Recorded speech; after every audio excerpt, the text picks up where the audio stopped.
Today we're going to do a user request because I think it's a good one and it's one I mentioned on the show quite a bit.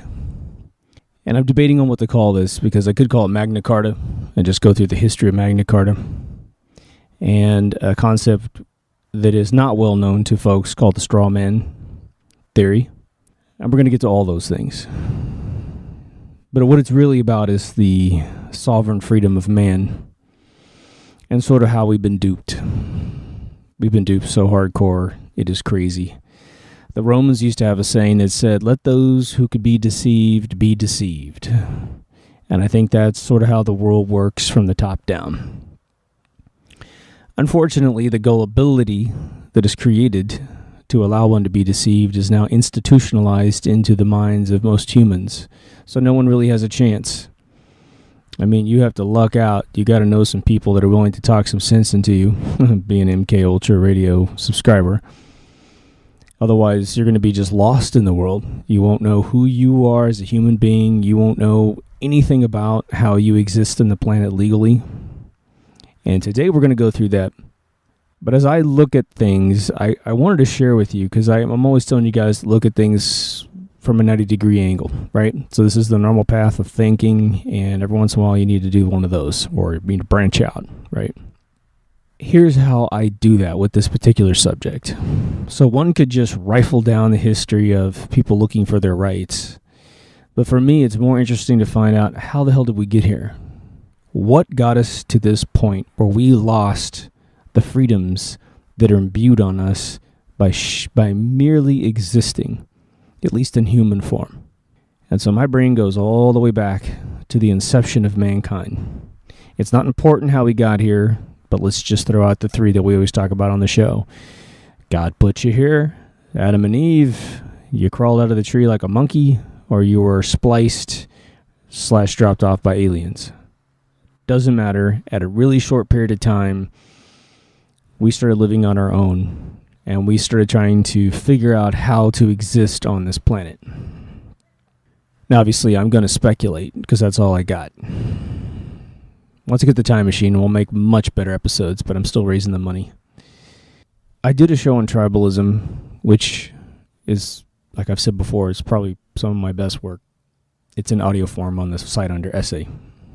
And this sort of starts out where the big question we're trying to answer is, where does man lose his power?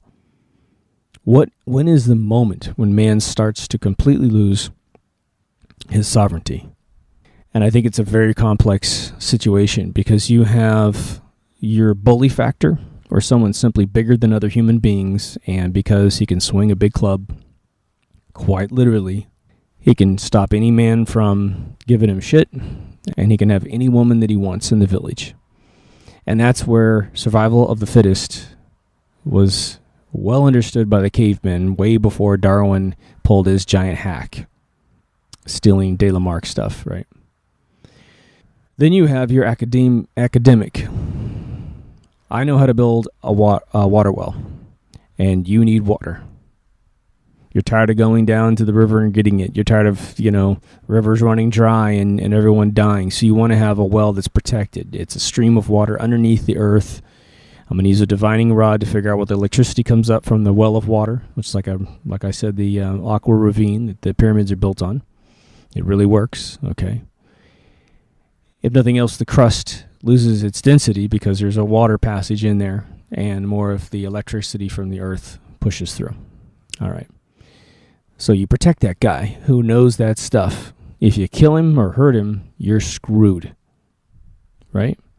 Maybe if he's going to go off to the tribe that's a bunch of assholes and build them a well, maybe you kill him. But other than that, you covet that person's knowledge. And if the person's that smart, they probably know how to do a lot of other things. Build a granary. Build you a hut that's not made out of mud, made out of rocks. Build your roof that's so strong you could put animals on top, which used to be the case. Can you imagine that? So I think the reason why I'm mentioning this past is that I think at some point we became naturally subjugated to each other. We relied on each other for things, and we probably kept a fairly decent rapport with each other, minus tiny skirmishes and that sort of thing. But we kept a good rapport with each other until one person learned about greed, Little kids, they always want everything too. They if you get them something that they want to keep all of it and not share it. And a parent has to break it out of the child.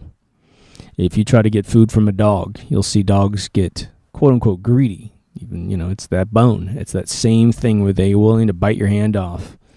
And it's because in a sense of food, it's an imperative to exist. But in the sense of other elective things, well, you just have more than someone else. And the second that a guy got a girl's attention by having gold or by having some item in the world, men became evil. I'm not blaming women by any stretch. I'm just saying, once you realized you could manipulate the mind of someone else by having a possession, maybe even your dude buddies think you're great because you pounded out a wheel, and you're going to do 3 more, and you're going to have a little buggy on your hands, a little Fred Flintstone action there, right? You start gaining status and gaining credibility with your people, which, without doing some magic trick, it's not going to come naturally. And I've tried to split the atom of greed several times. My buddy Robert Llewellyn and I in the UK, he started a book called Blue Helmet, which I took over, and I wrote an interesting passage. And the site's gone now offline, but I wrote a passage saying that sort of a Douglas Adams writing style, and so I created this race that essentially was the first race to stumble into greed, and since then, just like Prometheus, was way before Prometheus ever came out, that gene of greed is spread all over the universe, and that's how we actually have greed. And it's, I feel like I'm not sure where it started other than just what I gave you, a benefit to having something and having a possession, whether it be knowledge in your mind or some physical item in the world. And because, again, there's some weird thing about human beings with shiny shit. I have it too. If you look at a really polished, shiny bar of gold, man, it's just fascinating looking.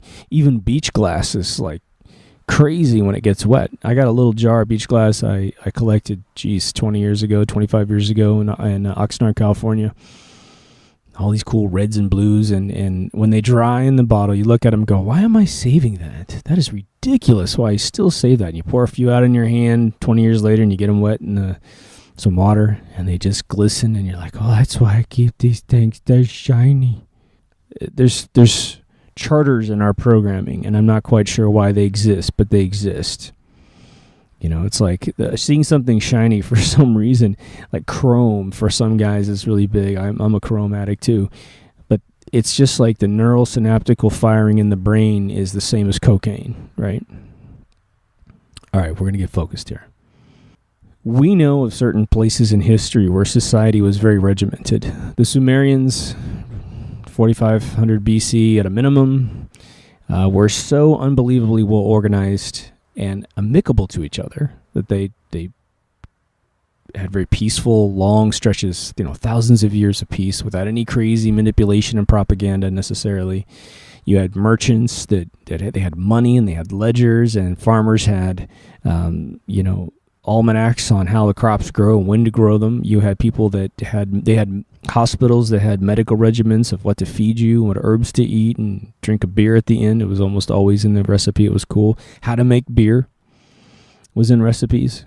I mean, this is if the mud tablets are actually untampered with, right? Something we can't really carbon date. A few artifacts from this era.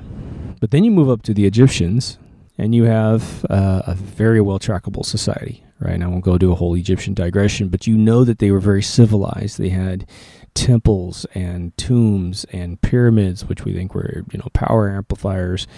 And they wrote poems and stories, and, they were just in a beautiful, gorgeous society. They built temples that were really long, top-down views of the human body, where the brain had 2 different chambers. They actually believe in 7 different chambers for the senses, and then the 3 hemispheres of the right, left brain, and subconscious. But they built the chest areas with a bunch of columns to symbolize the rib cage in the body, right? And they knew all the glands that run down the nervous system were very paramount to how we function in society. And that knowledge went off and created all the other Eurasian societies that, like, your Hindus and your Buddhists and everyone that worships the glandular system. Okay. So their knowledge of the world was utterly phenomenal. Now, we grew up, if you're, hell, it's even today, we're raised with the knowledge that the pyramids were built out of slave labor. And there are definitely some hieroglyphs where people seem to be being whipped into shape. Now, I think a lot of the people no longer believe that. The leading Egyptologists that are not listening to the Cairo Museum of Archaeology, they're off on their own using physics and electrical engineering and their own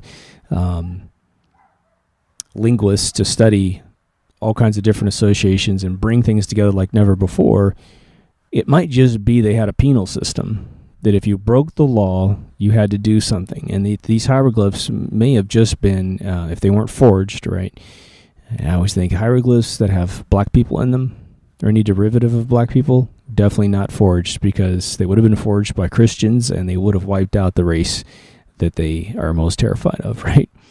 But you may actually just be seeing prisoners who have done wrong. Maybe it was only for a day that they had to go lift rocks or whatever, or a week or a month or a year. But one thing doesn't automatically equal what it would equal today. You know, if anybody was being whipped today, they'd definitely be in trouble for some major reason, or you know, maybe be a slave somewhere, right? But by the time we get to Rome, we no longer have a doubt as to how society ran. You can really look at the Sumerians and see that things got out of shape. Their poetry and their stories talked about, you know, these beings came out of the hills and reset their societies and returned to the hills. Whatever that is, right? Then you have the Egyptians. The Egyptians were the haves, and they kept getting torn apart by the have-nots who just figured out how to make weaponry. And again, you had a very peaceful society that wasn't really well armed. And so they were very easy to take over because in their brain they couldn't imagine fighting these types of wars, even though they had skirmishes of their own. I think a lot of that history is super revisionistic. The menace uniting North and South, I don't know. There's a lot of questions in what the actual crowns mean on these actual pharaohs. But by the time we get to Roman Empire, we know that there is massive, massive control. There is every form of repression, from taxation to slavery to, you know, someone being able to accuse you of something just to get you out of their way and you go off to prison. And this empire goes for a long, long time, right? It eventually turns into the Catholic Church. Literally, you just take history of Rome and then you take the history of the Catholic Church.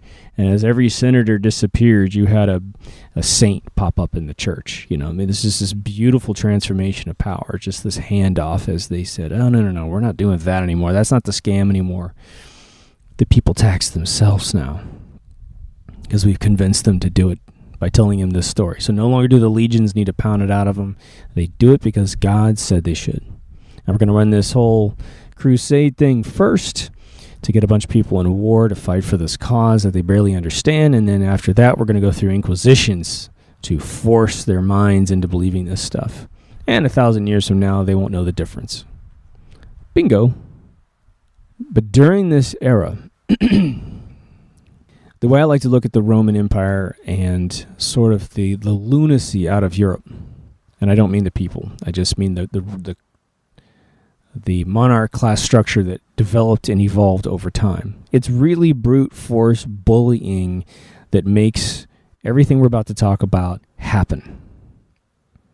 And so on the subject of bullying, right, you know, we're told now to cower away from defending ourselves.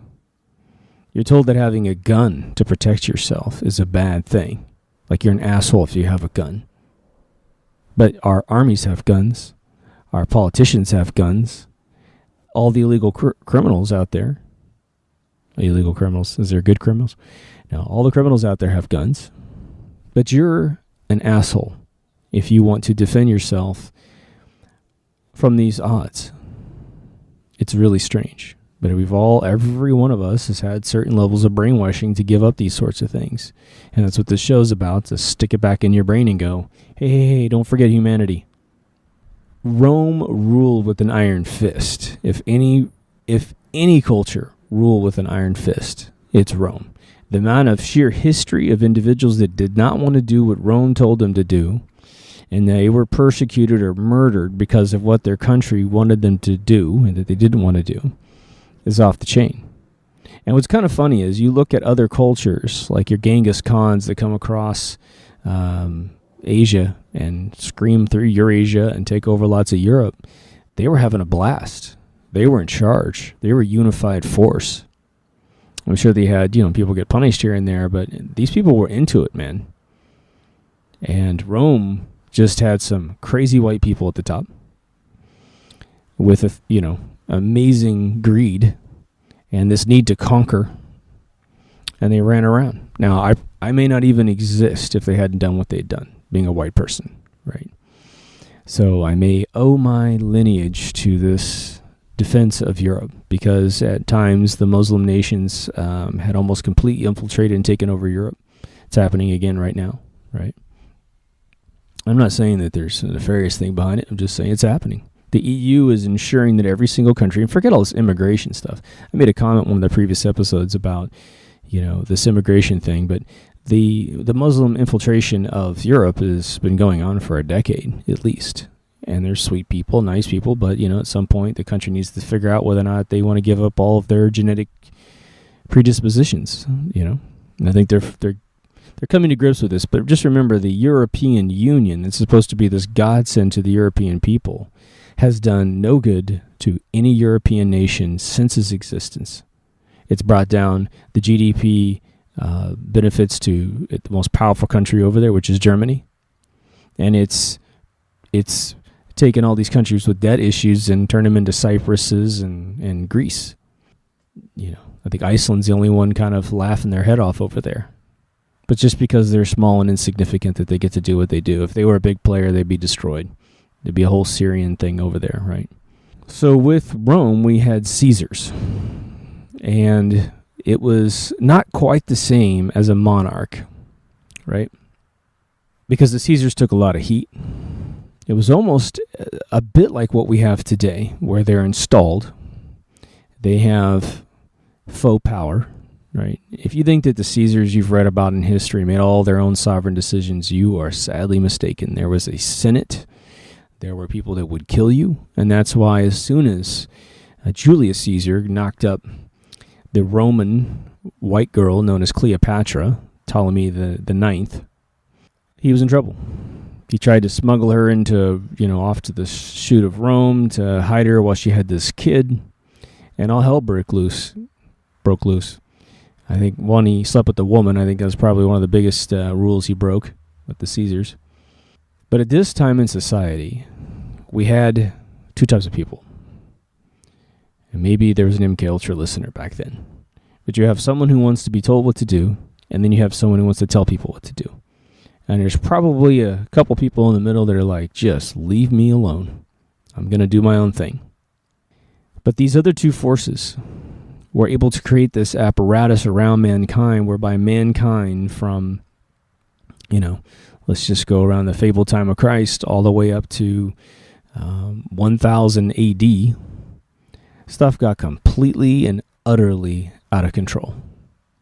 Humanity walked around in a state of complete fear, because you never know when someone's going to walk through your farm and say, put down your backhoe, you need to come with us on a crusade. And the guy says, I don't want to have anything to do with you. I got a brand new child there, 4 other kids in the house, and or working the farm or whatever, and all I can do is lose everything I own by following you into war. And they said, tough shit, you got to come with us, otherwise we're going to hit you over the head, and you're going to have the problem instantaneously that you fear you might have if you go with us, right? So this was bullying on a level that was insane. And ironically, it was the Crusades are driven by popes that would divvy out support to the kings to get their conscripts, their people, to support them. And this is where we get into the history of Magna Carta. So Magna Carta was put in place in 1215 by King John. And it was a very It wasn't just like he had this idea and he goes, hey, I'm just going to give you all your rights. It's going to be great. King John is not the hero, even though the way that they write it in Wikipedia is absolutely hilarious. You have what's called rebel barons, right? This is great. The guys that demanded and drafted up, which I believe was called like the Articles of a Baron or something like that. These barons, right? You know what a baron is, right? It's a sort of a rebel force person, right? They were actually good guys saying the world's gotten completely out of control, and Rome had fallen by that point in time, and the church, they were present, but, they were centered in Rome, and this is England, right? So the distance and the proximity controlled the amount of force, plus there's a body of water between them, and this is not in an age where we had amphibious invasion vehicles, right? So these, rebel barons, they drafted up sort of this list of inalienable rights. It's like 60-something things, like 63 or so articles of how to behave. And it essentially said, first and foremost, we want to protect our religion. Second of all, we want to be protected from all these crazy taxes that you continually invent. I remember, as soon as sheets of paper, and this is probably not the right moment in history, but when sheets of paper were purchasable by the people, there was something called the stamp tax that was invented. This is the real deal, people. The stamp tax had two objectives. One, steal money from you, because you had to get every piece of paper stamped with the king's symbol. And if you had one sheet of paper in your house that didn't have this stamp on it, you were in trouble. But the second, more clever agenda was to be able to say, we get to come in your house with our soldiers and look at all your shit. Because back in the day, you had no computers. And so if you're going to plot against the king, you had to write it down. And so they would be able to look through all your pieces of paper and invade your privacy. And that's where we are right now, because it's all electronic. Now, King John had a bunch of issues going on in his life. And so he was looking for as much support as possible. And it was essentially when he was down and out because he had overtaxed, he had over-repressed his people. These guys took a long time to write all this stuff up, and it had to be an epiphany in mankind, a whole civilization just got sick and tired of this crap. Well, they draft this thing to push back the king. And then, of course, they know he's not going to do it. Now, the king at the time was actually ruling by something called force of will. And it was a set of laws that monarchs use to rule their people. And consequently enough, it was endorsed by the Pope and the church, which essentially keep your subjects in line, because you never know when we are going to need you people to convince your citizens to go fight a crusade for us, because we need to expand the Catholic Church / taxation system. Remember, the brilliant thing is you have Rome having to send out legions to tax people, defeat them, install a legion, and then you have a tax collector that goes around and steals from everyone, right? And then you have it metabolized up into a church where they have their own sovereign land, right? The Vatican's its own country, right? Every major every major country has at least one city where it's sovereign. Washington, D.C., the District of Columbia is its own sovereign country because it reports back to Europe. London has its own segment that's like that as well. So we have carry forwards from this era, and if we were ever to wake up and take back this planet, we need to erase all of this legal protection that they've been able to construct around themselves. So they argue back and forth about Magna Carta, and King John goes to the Pope. I think it was like Archbishop Canterbury, the very famous Pope. And there's another one that's Archbishop Canterbury, I think, went to Pope Innocent or something like that. Really weird, right? It's like the third or something like that. But anyway, he goes over and he's trying to get support. He's like, shut these barons down. We can't have this thing where I cannot rule by the sheer serendipitous thought that comes into my brain. And no monarch wants to lose that power, right? But they weren't going to let off. And King John had already suffered a lot of losses to France at the time, so he was in trouble. He needed to to not lose stability at his home, and so he capitulated. And that's when in 1215 he signed this baby off. And that's where we have, for a brief second, an undisputed list of sovereignty based rules that man would run by. And what's really strange about this, all right, is that every time he certified and his successors certified Magna Carta, because it immediately got, triangulated and interpreted, and, they just said, well, I think pretty much you could think that King John basically said, I'm going to tell them whatever they need to know just to shut them up, right? And so he started splitting hairs the second that he signed it, and each time, King John actually ends up dying and giving off the authority to Henry III, and who then later, I think in 1225, recertified the Magna Carta in exchange for taxes, more taxes from the people. So he said, I'll give you your rights, but these taxes are going to need to be turned on. And of course, it's that whole thing of freedom and liberty. We'll give up one to get the other when they're very, very similar, right? Liberty being freedom from government, freedom just being freedom in the world, being a sovereign human being, which we're going to get into next. They recertified the Magna Carta over the next 100 years a couple times in exchange for taxes. All right.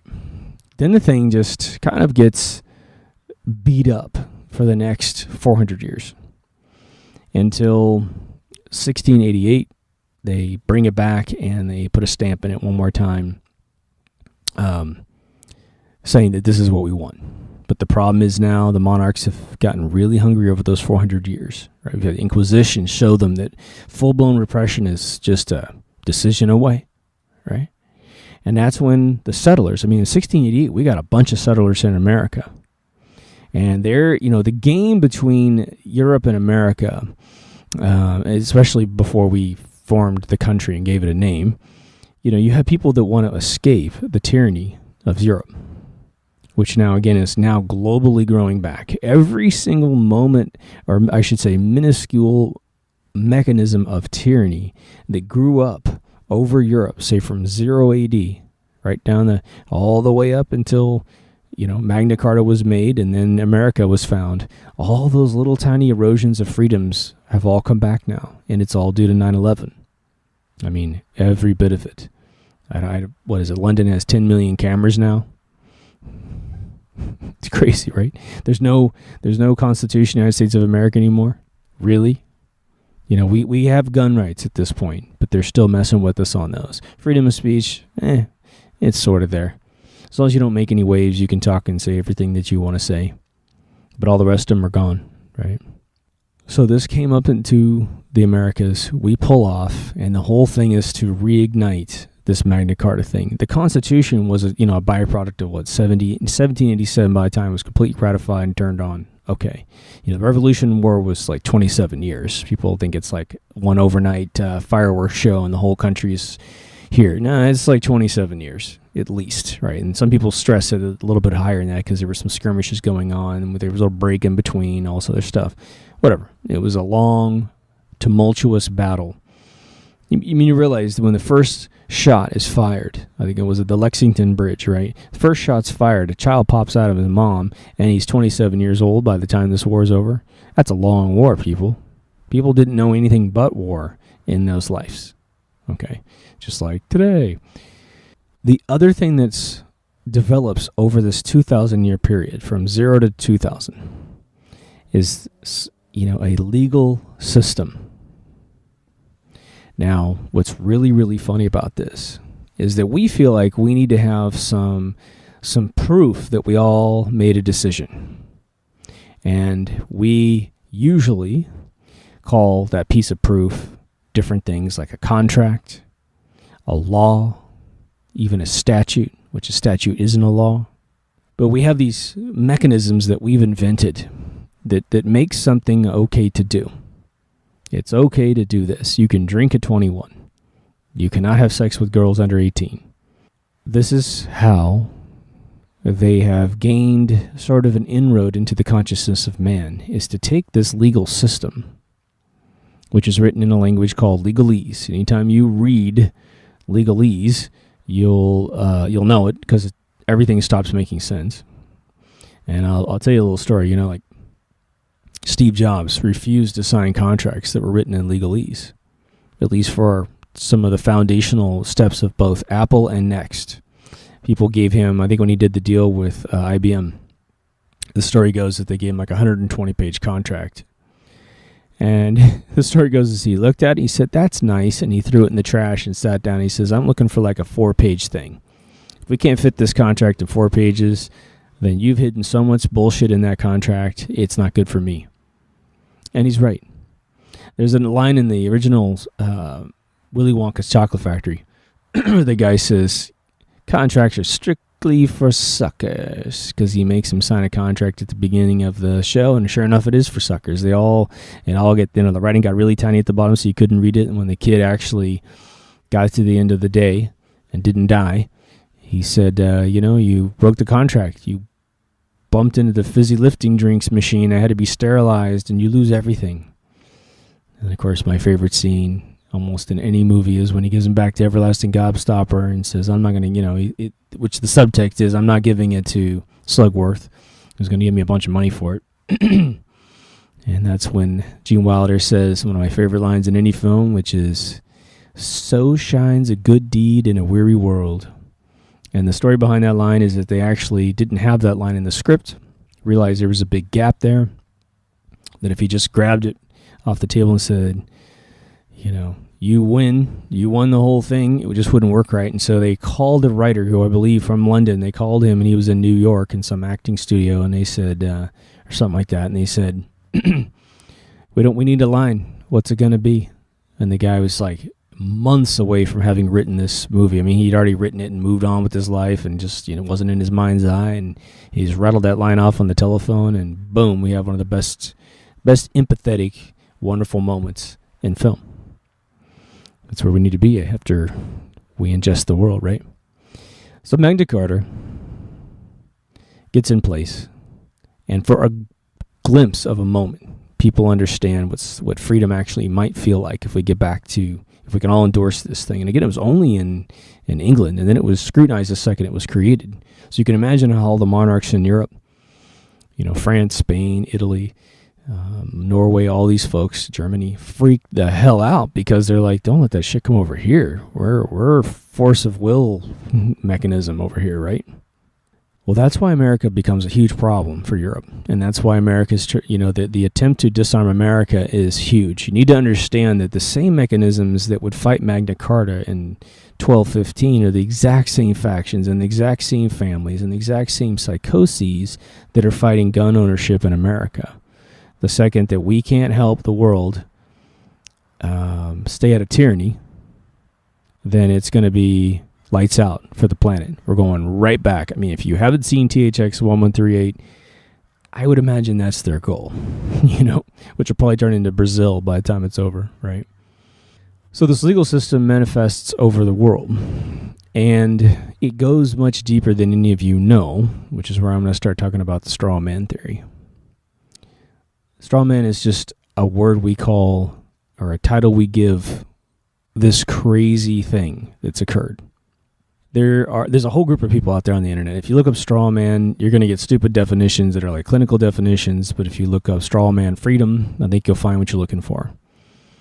And we'll try to post some videos on the Facebook page after this goes up, so we can kind of get the discussion going here. But it goes something like this. You are a human. You are not a person. You just represent one. Weird, right? When your parents registered you with the government of the United States of America, or whatever country you're from, and your parents received a birth certificate, unbeknownst to you, you became the owner of a person. Now, that piece of paper isn't alive, obviously, and they know it's not alive, which is why they've invented a legalese phrase called person. You're human. A person can be indicted and forced into all kinds of legal penalties. But a human can't.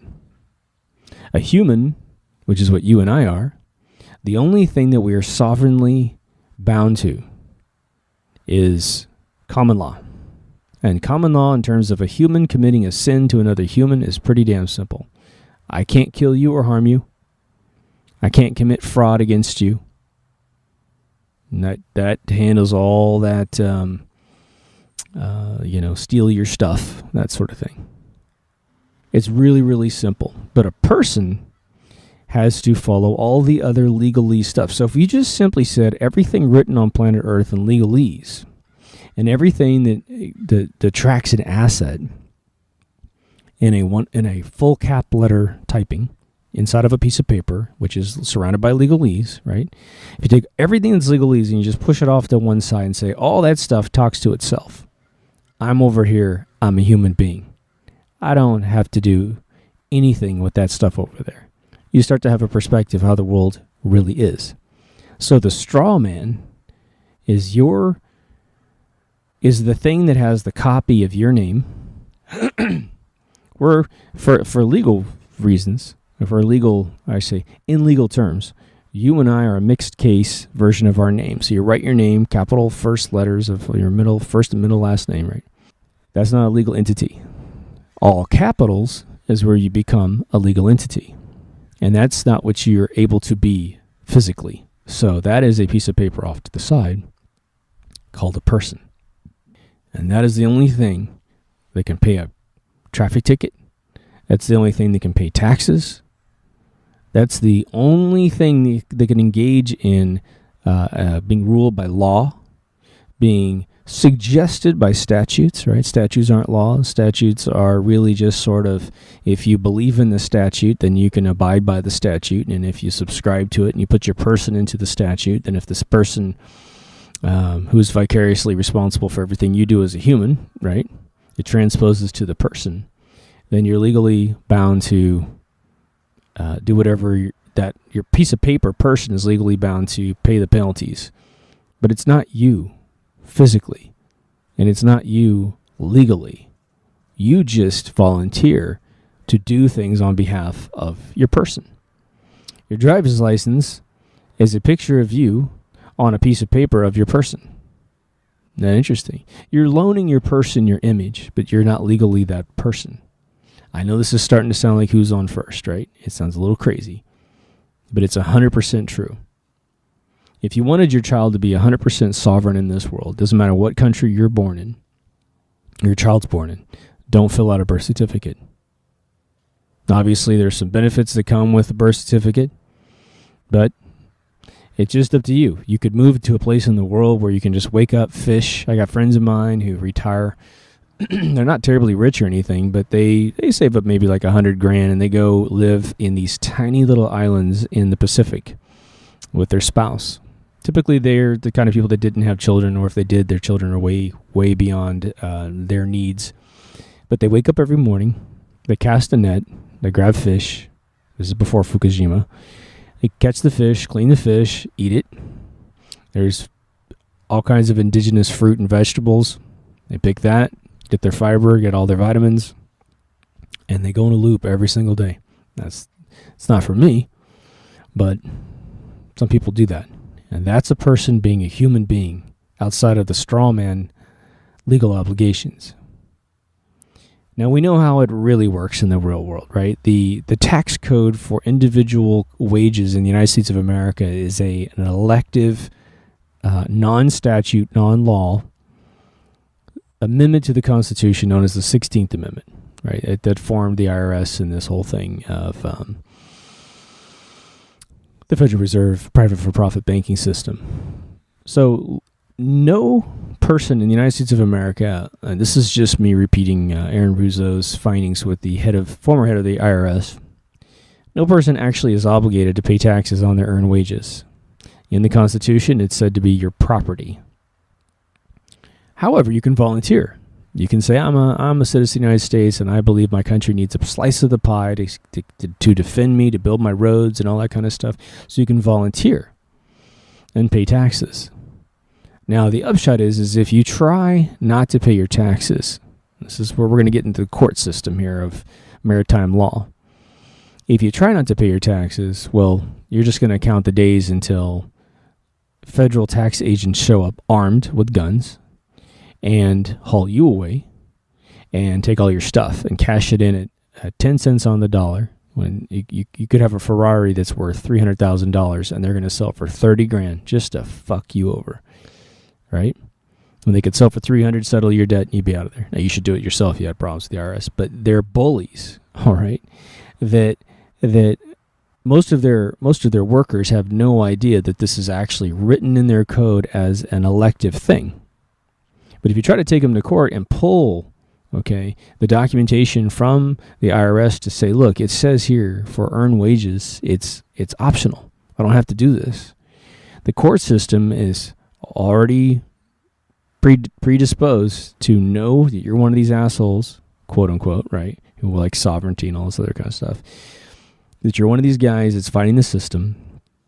And in order to have anyone rule on that law and rule on the situation, you have to go to a higher and higher level court. You really need to achieve Supreme Court escalation. And just for those of you who don't know, you have to get approval and through filings to get your case approved to go up and approved to go up to get to the point where you could possibly win.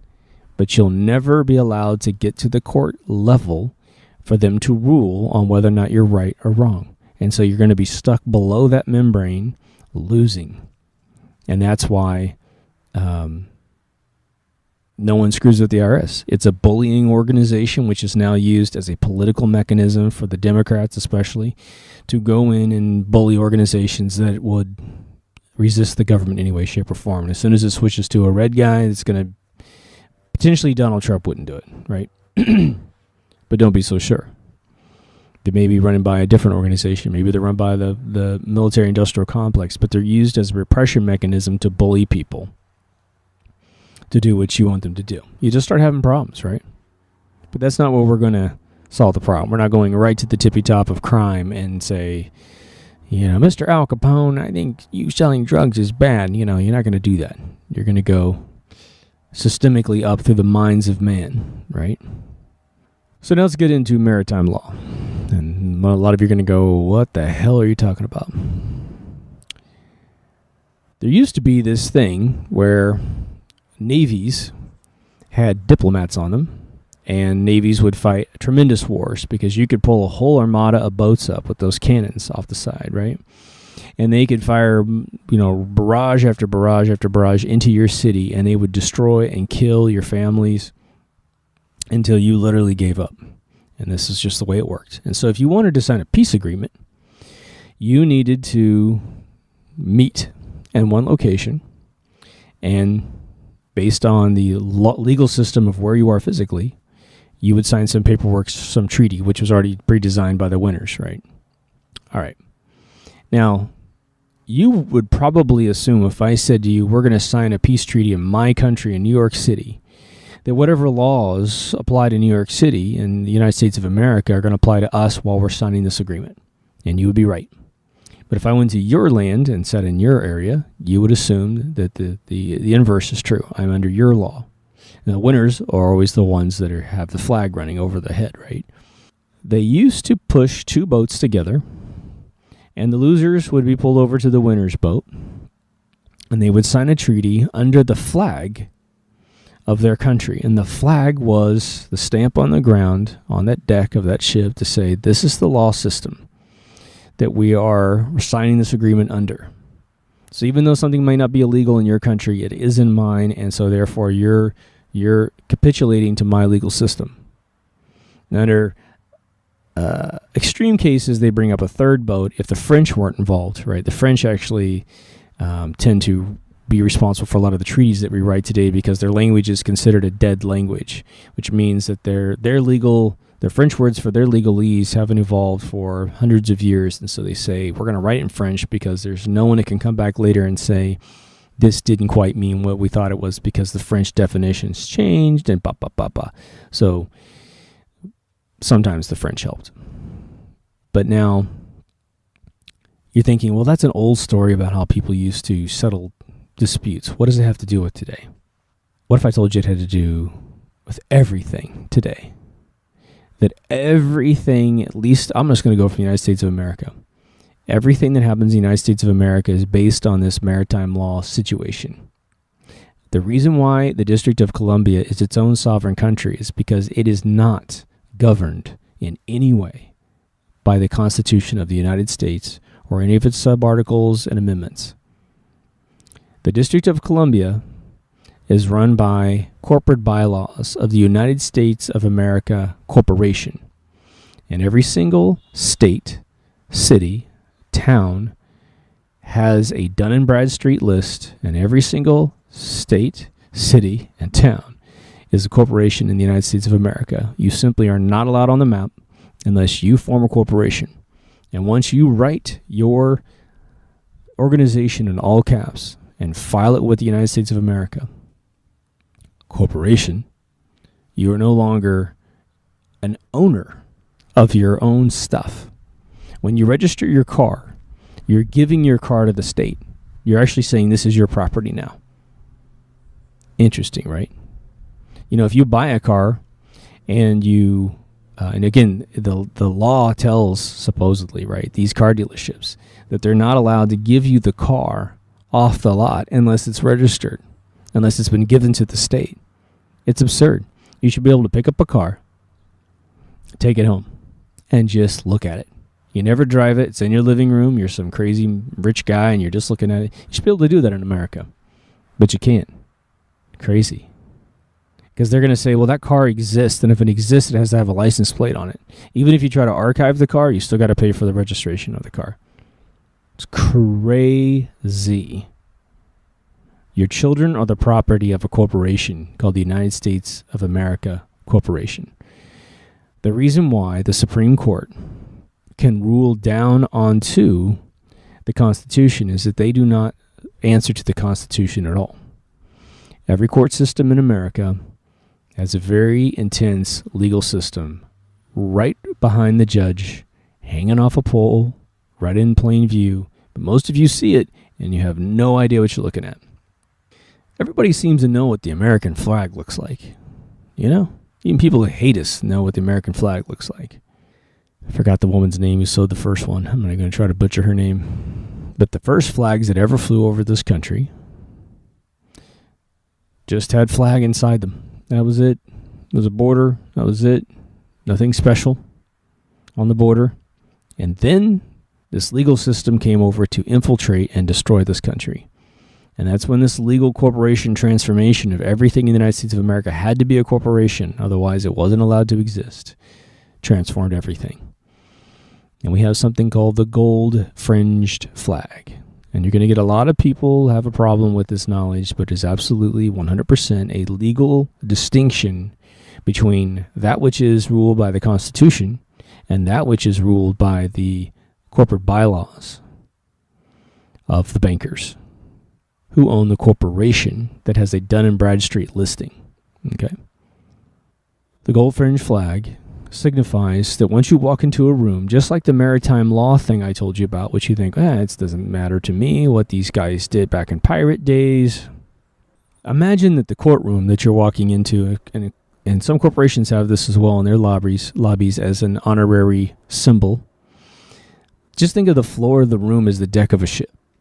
And the flags behind the judge are the flags that would be on a mast hanging way high in the air, signifying what country they represent. A gold-fringed flag in the United States of America, and there's state flags that are gold-fringed as well. That means that they are the corporate flag of the entities that they represent. Of course, they steal the insides from the region that they're representing so that the people don't realize. But well, I could say this much. Legally speaking, the gold-fringed American flag in America could have a picture of Fozzie Bear in the middle. All right? And it would be as legal as the one with the American flag stuck in the center. That's why we're not safe with the way that the world works today. And that's why we have to get to a point where we feel like the rebel barons, right? That forced King John to take their sovereignty, written down in 60 plus little sayings, and enforce it. So here's your challenge. Humanity is addicted to a bunch of shit. Humanity is addicted to tons of crap that humanity doesn't need. If you try to take this knowledge out there and try to get someone to change their mind, the inherent inertia in trying to move their mind is going to be like walking up to your nearest house and just push on it to see if you can move it a couple inches, right? Unfortunately, I believe personally that the only way society is going to free itself of tyranny is to suffer, and suffer for a tremendous length of time. So if any of you know how to infect the mind of people with this knowledge, you're bigger than me, because I don't know how to do it. I can definitely say that technology, social media, cell phones have destroyed. I'm going to repeat this over and over and over again.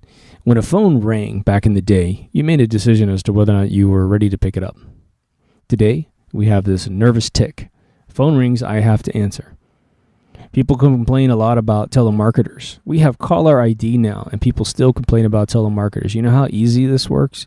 Don't answer the phone if you don't know who the hell it is, unless you're at a business phone. That's as simple as it is. Hey, if it's a friend of yours, they're going to leave a voicemail, and you can listen to the voicemail, and you can get back to them. But you know what? People who have your number usually text if they can't find you. Social media. People feel obligated to monitor every single thing that comes across their home feed, anytime they're ever tagged in anything, which I guess you should monitor depending on what kind of friends you have. But when you say, look, do you realize that your birth certificate makes you a piece of property of the state? You have so blown the mind of an average human being that to then elaborate beyond that point is laughable. It's just like you're just going to spin your wheels and you're going to look like a freak. If someone were to come up to you, and I bumped into a couple once that was really into this don't pay your taxes thing. And they were trying to do it. They were trying to figure out how to not pay taxes. And I think they ended up splitting up, and the woman went back to her normal life, and the guy who was sort of spearheading this, he ended up moving to Asia, ended up, I guess, probably paying taxes over there, but less than he pays here or whatever. He just couldn't stand it anymore. And his real trouble was that he didn't want to build a skill set to get a job, and he really didn't want to work anymore. And so he was just sort of trying to be a deadbeat person. It was weird, but he wanted all the amenities of being, having money. It's really strange.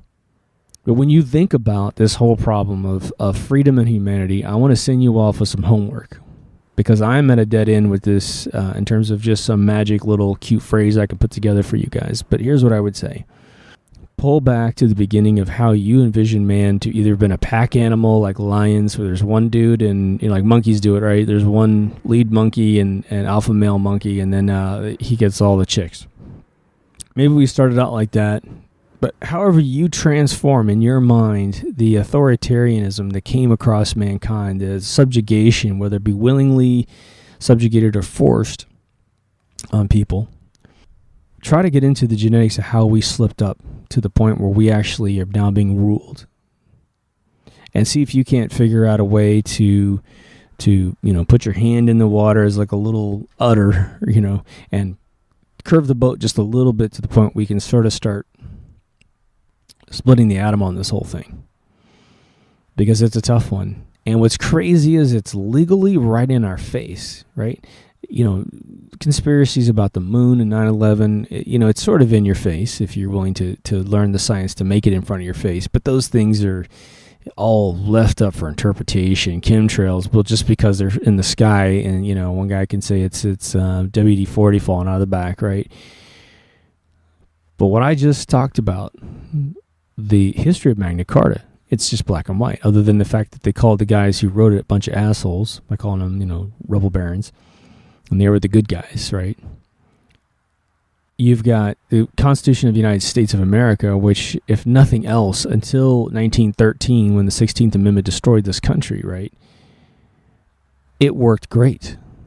It made a country prosper out of a bunch of immigrants that didn't even know each other, right? Okay, so today we've got complete corporatism, banker-controlled, and we say bankers, they own the hospitals, the pharmaceutical companies, the insurance companies. They own your politicians, both local and national. This guy, I never heard of this guy, like Scott Walker or something like this, drops out of the election because of money problems today. Never heard of the guy in my life, don't care who he is. But the funny thing is, or the pathetic thing is that he can't run for office because he doesn't have enough money. Not a new problem, but think about that. I don't know the guy, but what if there was a person in they're running for office and they're the most qualified in the world, the most sociable, the most quick on their feet, but they can't get money off some corporation. They can't run for president, right? So we are going to have to do our best to try and wake people up. And I think what you might end up doing as a formula for whatever trick you come up with is let's just inform for now. Let's just inform. Not much we can do about changing it right now, but if we inform, then that rise in the belly of man, which created the push, the force, the Articles of the Baron that turned into Magna Carta, maybe we can get that to happen again. Just like Magna Carta, it suffered for 400 years and then was finally re-signed up in the late 1600s. So let's not wait 400 years. Let's wait 4 years. Let's get this baby back on track. And at least in America. And if you're in Europe, well, I'm not sure where your laws are over there. But if you don't like what you see, and if you suffer from the same sort of, maritime law situation, if your flags have gold fringes on them, if your country is a corporation and not a sovereign country, if you're still creating a person when you're born. I was born in Germany on an American base, and I have my birth certificate has an all-seeing eye capstone pyramid on it. It's Margaret Thatcher's signature on it, which is funny. She didn't obviously sign it, but someone stamped it with their name. We need to heighten our awareness to figure out if we ever get a chance to reset the planet, what are we going to do next? Do we keep this methodology? Do we get rid of it? This is the loosest one I've ever done. But I think I've been wanting to do maritime law forever. One of the most popular articles for a long time on onepagenews.com was one that we wrote about maritime law. It's a teeny tiny half-page little thing with some pictures. But it's just, I don't usually like to complain about something unless I have a solution for you. In this particular episode, I don't know what to say. Educate your friends and your family. Don't try to tell them to run out with pitchforks and change the world. Just understand that when they walk into a room with gold fringe American flags or whatever country you're from, whatever laws you thought protected you aren't in that room. They're being observed onto you. All right? Well, over this, it's almost like bring me your Constitution and I'll read it to you, and that's what I do as a judge. But we have big judges up there called the Supreme Court in America, which they may actually make this particular rule on your sheet of paper not enforceable. What if I try to take the NSA to court for surveying, my cell phone calls? How's that going to go? Not very well, right? Because I'm going to walk right into their court systems where it's all legal. Well, the Military Commissions Act, which is a legal document into the Corporation of the United States of America, said it was okay for them to do it to these poor persons underneath the Constitution. If you haven't been, go to mkulturaradio.com. That's all I'm going to say. Thank you to absolutely everyone for subscribing, to watching these, to liking these. Thank you for the request, Tracy, for doing this. Let's keep it going. Keep the conversation moving forward. Again, we're trying to teach you the rules that rule you, but sometimes us brilliant MK Ultra guys, we don't have the answers at all sometimes. And this is where we just have knowledge with no answers, and we don't have all the knowledge either. So let's work together to spread the information. Be good to yourself. Be good to someone else. Over and out. See you in the next episode.